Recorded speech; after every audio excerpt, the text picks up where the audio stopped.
Наступает день памяти воина Ясенецкого, врача, сейчас во святых архиепископа Луки и всех крымских святых. Они очень помогают больным вместе с ихним иерархом Лукой.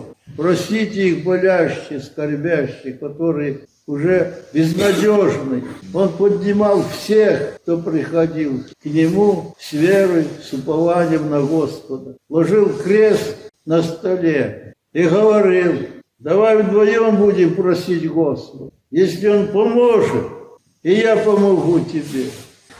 И вместе будем молиться. И тот, который лба никогда не крестил, туземец, и тот крестился и просил Господа. А когда получал милость Божию, тогда крестился и становился православным.